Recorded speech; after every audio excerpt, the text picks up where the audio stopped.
Hello दोस्तों, आज की कहानी है दुख का सबसे बड़ा कारण। चलते हैं कहानी की ओर। एक आदमी ने अपने जीवन भर पाई पाई इकट्ठा करके एक बंगले की तरह आलीशान घर बनवाया। इस घर पर उस आदमी को बहुत ज़्यादा मोह था। वह घर की जी जान से देखभाल करता था। छोटी मोटी प्रॉब्लम आए तो उसे तुरंत दुरुस्त करता था। कई बार लोगों ने उसे उस घर को बेचने की सलाह दी थी। बहुत लोगों ने उसे बहुत अच्छी कीमत पर उस घर को मांगा भी था। उसका खुद का बेटा भी अच्छी कीमत मिलने से उस घर को बेचने के लिए तैयार था, लेकिन वो आदमी कभी भी उस घर को छोड़ने के लिए तैयार नहीं था।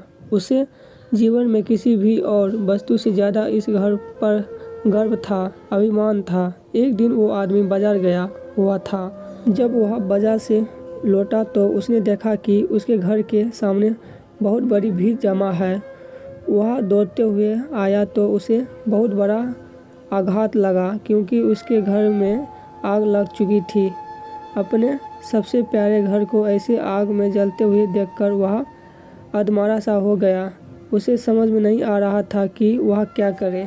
उसने निर्णय लिया कि अगर उसका घर नहीं रहेगा तो वह भी नहीं रहेगा। वह भी उसी जलते हुए घर में अपनी जान दे देगा। अपने दुख में जब वो आदमी जलते हुए घर में जाकर अपनी जान देने लग गया, तब वह तमाशा देख रहे लोगों में से एक ने उसे रोक लिया और उसे कहा कि क्यों बेचारा अपनी जान देने चाहते हो, क्योंकि अब यह घर तुम्हारा नहीं है। एक दिन पहले ही तुम्हारे बेटे ने इस घर का सौदा किसी के साथ कर दिया था। जैसे ही उस आदमी को इस बात का पता चला, उसका सारा दुख खत्म हो गया। अब वह आदमी भी वहीं बाकी लोगों की तरह खड़े होकर उस घर के जलने का तमाशा देखता रहा।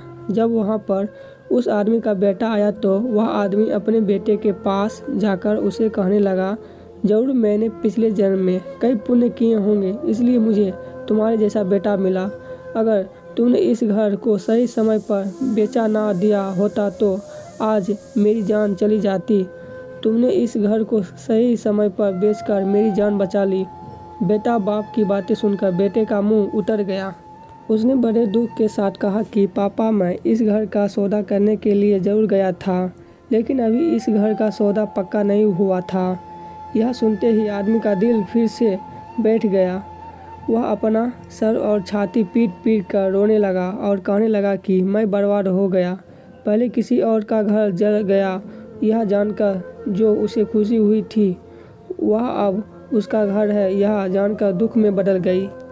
दोस्तों, इस कहानी से हम बहुत अच्छी तरह से समझ सकते हैं कि दुख का कारण किसी भी चीज़ को अपना मानना होता है। जब कोई चीज़ अपनी है और वह हमें छोड़ कर जाती है तो बहुत दुख होता है, लेकिन अगर वह चीज़ किसी और की है और उसके साथ कुछ भी हो जाए तो हमें दुख नहीं होता। आज की ये छोटी सी कहानी यहीं पर ख़त्म होती है। धन्यवाद।